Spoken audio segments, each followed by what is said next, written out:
Cara, uma coisa que eu sempre falo, né? Eu já falei até pro Rodrigo e tal, e falo pra todo mundo, cara. Muita gente tem uma visão meio errada de achar que as pessoas que são ligadas à ciência, a maior parte são ateus. E não são, cara.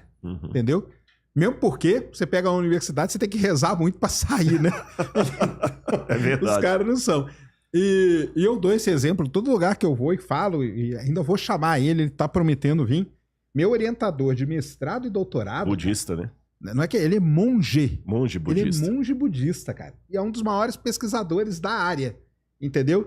Então, assim, eu acho que é uma visão errada você pensar... Nem sei se tem uma pesquisa da quantidade de pessoas que não acreditam em Deus que tem dentro da universidade, mas eu acho que não é muito, cara. Entendeu? Porque, assim, tem que pensar também que o cara ele é pesquisador uma parte do dia. E uma parte da vida também. E ele tem uma vida anterior àquilo. Então... Se a pessoa, ela era... E grandes, vamos pegar padres, né? Contribuíram muito para a astronomia. A teoria do Big Bang, ela foi desenvolvida pelo Lamartre, que era padre. E por aí vai. Então, assim, eu falo pro pessoal, o pessoal pergunta, né? Ah, que você acredita em Deus? Eu falo, cara, eu não acredito, mas eu não sou... Eu já falei, pessoal, eu não sou militante, eu não sou o ateu, o radical... O cara que... E você nunca, cara, mas jamais vai ver eu tentando convencer alguém de não acreditar. Aliás, eu quero que a pessoa acredite naquilo que faz bem pra vida dela. Se ela tá bem acreditando em tal coisa e aquilo ali tá ajudando ela em algum momento difícil, tá dando alguma paz de espírito pra ela, tá dando alguma, sei lá, alguma coisa que ela se sinta bem, com aquilo ela consiga viver, cara, eu acho que é excelente e tá tudo bem. E não vai ser eu, cara. Quem sou eu pra poder ficar falando pra cá, eu não acredito em Deus, Deus não existe e tal. É que quando me perguntam, assim, uma coisa pessoal minha, eu falo, cara, eu não acredito porque eu tenho esse lado científico, cético, né, que o pessoal fala, né? E a palavra cético, eles falam até como se fosse xingamento. Pô, o Sérgio é cético pra caramba, entendeu? Como se todo estivesse me xingando. Que eu tento buscar uma resposta na ciência para as coisas. Eu acho que basicamente essa é a diferença. E eu num determinado momento, né? Eu não parto para acreditar em alguma coisa. Tem até o famoso o Deus das lacunas, Deus né? das lacunas, que o pessoal fala, né? Onde você não tem resposta, você coloca Deus ali. Eu brinco, eu falo que é tipo a carta super trunfo, né? Porque aí, tipo, não tem discussão. Né? Ah, tal coisa não tem explicação. O Coringa tá aí. Deus tá aqui, ó. Ele vem e explica essa coisa. Eu tento explicar, então... Desde até do nascimento do universo, como que o universo nasceu. Existe uma visão, eu já falei isso 1000 vezes, cara, que é propagada totalmente errada. As pessoas acham que o universo a galáxia que ela existe hoje, ela existia pequenininha lá dentro de um pontinho. E não é isso, cara. Entendeu? E de repente as coisas saíram voando por aí. O universo, no seu início, ele era um estado diferente. Ele era um estado extremamente quente e extremamente denso de matéria. Ao ponto que começaram a ter, vamos falar pelo lado do científico aí, né? Talvez que tem várias dúvidas também. Começaram a ter flutuações quânticas e a partir dali ele teve uma expansão muito grande. E ele veio numa evolução, entendeu? Então, as galáxias começaram num jeito, as primeiras estrelas, elas começaram a se aglomerar, formaram as primeiras galáxias e tal. Porque a visão que o pessoal às vezes faz do início do universo, quando a pessoa não sabe, dá a impressão que a nossa galáxia está aqui e ela existiu meio como era. Não sei se vocês sabem, mas antes da genética existir, o pessoal pensava que o bebê ele tinha uma mini orelhinha do pai e uma mini orelhinha da mãe. Um mini narizinho do pai e um mini narizinho da mãe. Sabia que era assim, que era o pensamento mesmo que tinha. E aí, na hora de nascer o bebê, era meio que escolhido. Falava assim, poxa, esse bebê é a cara do pai. Quer dizer que ele tinha o mini narizinho do pai, entendeu? Aí, quando veio a genética, o cara mostrou, o Mendel, depois os caras mostraram que não era isso e tal. No caso do universo, é a mesma coisa. O pessoal dá a impressão que, assim, a galáxia... E o Mendel era religioso também, só pra... Mendel também era, claro. A galáxia era pequenininha lá no... Não é, cara. Não existia a galáxia. Nem existia isso, entendeu? Então, é essa visão. E voltando aí, cara, de novo, cara, eu não tenho problema. Cara, minha mãe eu falo que ela tem todas as religiões, mas ela é espírita, basicamente, entendeu? Meu orientador, monge budista, e eu brinco com o pessoal e falo, cara, eu sou o ateu mais católico que você vai encontrar. Casado na igreja católica, meus 2 filhos batizados na igreja católica, meus 2 filhos estudam em igreja católica, e eu já fiz 4 cursos de padrinho. Nossa. Toma essa aí, Meu viu? Deus do céu. Eu tenho 4 afiliados. Fiz 4 vezes curso de padrinho. Então, cara, como assim? É porque... Mas quando me perguntam, eu falo que eu não acredito porque eu tento buscar a resposta na ciência. Mas não é um negócio meu que eu vou brigar. Não, cara, pô, você não pode acreditar. Porque eu sei que tem os ateus, vamos dizer, militantes, né? Eu não sou desse Tá lado. certo, tá certo. Entendeu? Eu sou nessa linha aí. Parabéns. Eu pego o que o Sérgio falou e começando até da última parte dele, eu vou citar aqui o meu amigo Luiz Saião, porque ele falou que tem os xiitas e tem os xaatos, né? É isso aí. É isso mesmo, cara. E nos dois lados, antes até do Sérgio chegar, a gente estava conversando sobre isso. Tem uma Sim, apologética tava que eu não gosto de abraçar, que é uma apologética ufanista, dos dois lados, tá? Do religioso e do ateu. Isso. Camarada, assim, eu acho que é mais coerente dizer assim, olha, vamos supor que eu fosse especialista em paleontologia. E eu falo assim, olha, eu como paleontólogo, chego a essa conclusão. O João, como paleontólogo, ele chega a essa conclusão. Eu discordo da dele por causa disso. Eu prefiro esse modelo por causa disso. Beleza, tranquilo. Agora, quando o camarada fala assim, não, esse João é um ignorante, não ouça esse cara, não perca tempo, ele não sabe de nada de paleontologia, não, ele não sabe de nada, ele não concorda com o que você diz. E uma vez que foi com você mesmo que eu conversei, que o Sérgio usou uma expressão que eu tomei pra mim. São modelos de origem do universo. É isso, exatamente. Modelos, a palavra modelo, e no plural, modelos, né? E a única coisa que eu posso dizer é o seguinte, a história da ciência moderna do século XVI, ela começou com pessoas altamente religiosas. Talvez pouca gente sabe, uma das maiores mentes depois de Einstein, ou talvez até pareando com Einstein ali, foi Isaac Newton. Claro. E descobriram há alguns anos que Isaac Newton, tudo que ele escreveu de ciência representa 30% do que ele escreveu. 70% ele escreveu sobre a Bíblia. Isso mesmo. Inclusive, ele tinha um fascínio tremendo pelas profecias de Daniel, Apocalipse. E você pega Blaise Pascal, altamente religioso. Galileu, né, cara? Galileu Ele era Galilei, amigo do Louis Papa. Pasteur. E antes que alguém fale assim, mas porque eles viviam num universo mítico. Não vamos confundir. Nenhum desses acreditava em unicórnio, em mula sem cabeça, essas coisas. Mas eles tinham uma visão do transcendente. Isso apenas para provar o quê? Que ser um cientista e um religioso são coisas compatíveis. Claro. Porque se não fosse, a ciência teria que nascer num berço não de religiosos. Esse é um ponto. E o segundo ponto é que quando eu vejo pessoas como o Sérgio, não estou fazendo missa de corpo presente, já que ele falou do catolicismo aqui, mas assim, a única preocupação que eu tenho é que eu, enquanto religioso, não seja um argumento a mais para que pessoas como ele não acreditem em Deus. Você está entendendo o que eu quero dizer? Muitos religiosos ficam preocupados assim, que argumento eu vou dar para convencer o Sérgio? A minha preocupação vai no outro sentido. Como eu devo ser para não aumentar o ceticismo dele? Porque muitas vezes a minha vida é a única Bíblia que muita gente lê lá fora. Muita coisa que muita gente conhece da Igreja Adventista do Sétimo Dia é o Rodrigo, com quem ele conviveu ou conheceu. Então a minha preocupação é essa. Agora, no caso de conversar sobre Deus, as possibilidades, claro.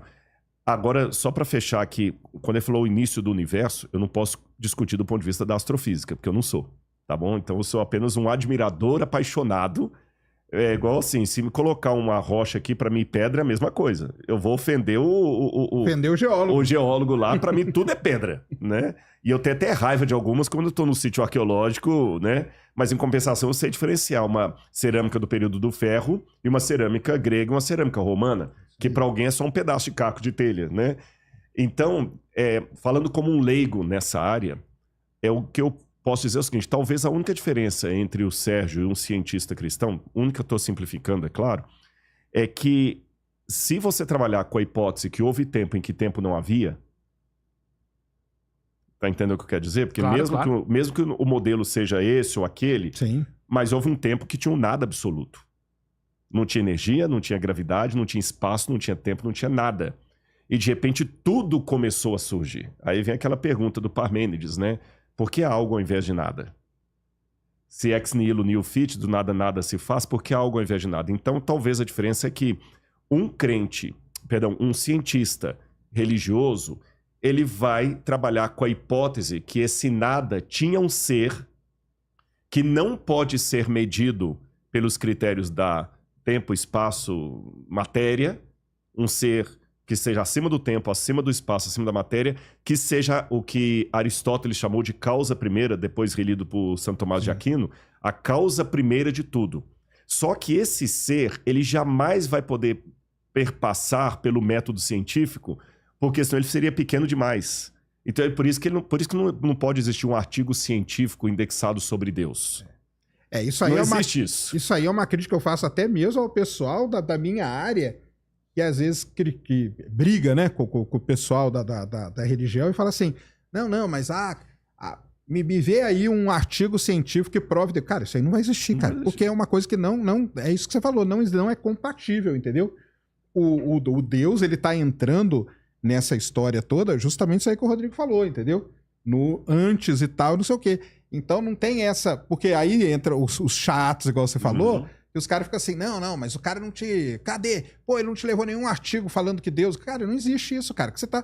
É a mesma coisa você falar pra mim, pra eu acreditar. Então, eu não acredito, cara. Eu não acredito, entendeu? O pessoal fala assim, mas você acredita na teoria das cordas? Eu falo, cara, eu não acredito em absolutamente nada, entendeu? Eu vou lá e vamos ver, entendeu? Teoricamente tá legal, mas cadê a observação? Não tenho.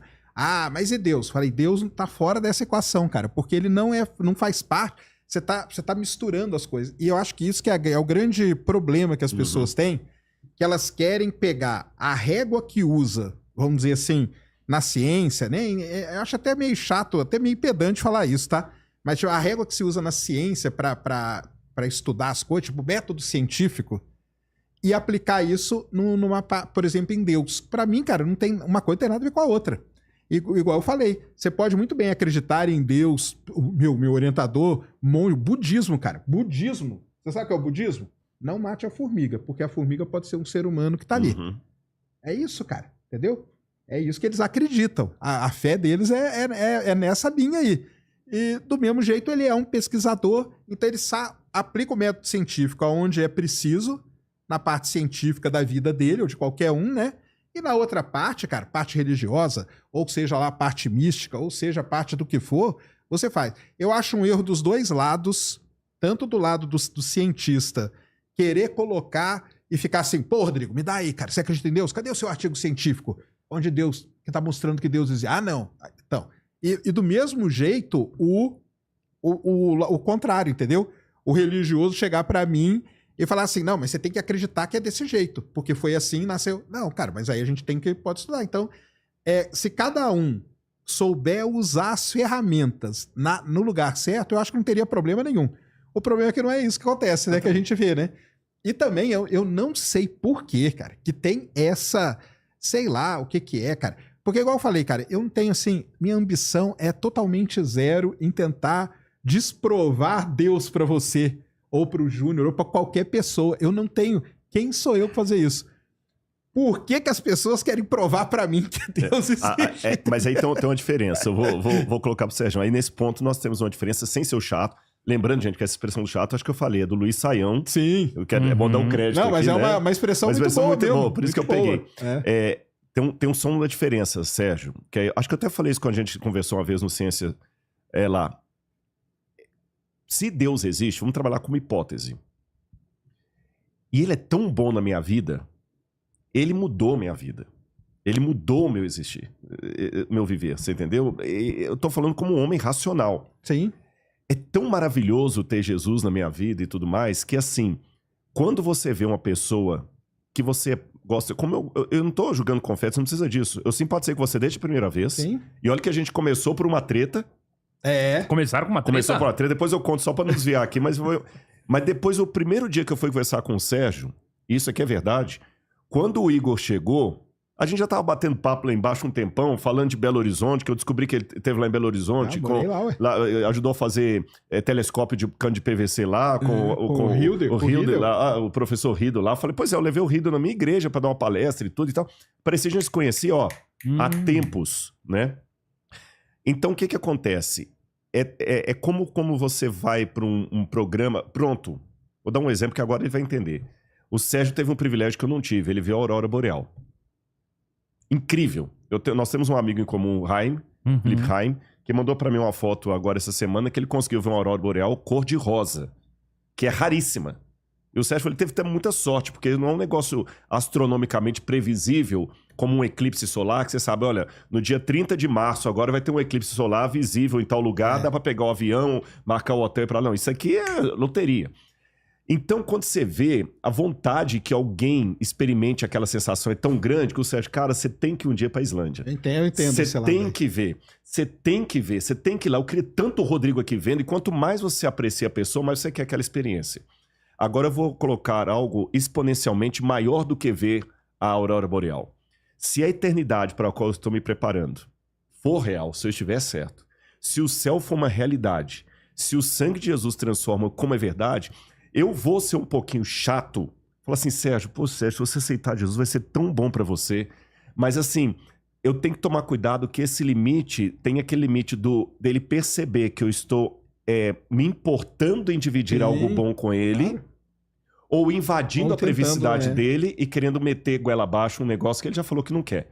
Então, nesse aspecto, há uma diferença do ateu e do cristão, porque assim, se nós dois, se ele tiver certo e eu tiver errado, os dois vão virar formiga, no mesmo tempo ele não perdeu nada, nem eu perdi nada. Exato. Agora, se eu tiver certo, eu quero ele no reino de Cristo. Você entendeu a diferença? Agora, eu tenho a plena consciência que isso é igual remédio para depressão. Na dosagem errada, você ferra com coisa. E tem muito crente que, na verdade, eles não estão se importando com a pessoa com que ele quer testemunhar. Ele quer vencer um debate, ele quer mostrar para você que ele é melhor do que você, que ele sabe mais, que você tá errado. Você entendeu? É aquela apologética que eu não subscrevo. A gente conversou aqui no off, né? Antes do Sérgio chegar. Eu não subscrevo.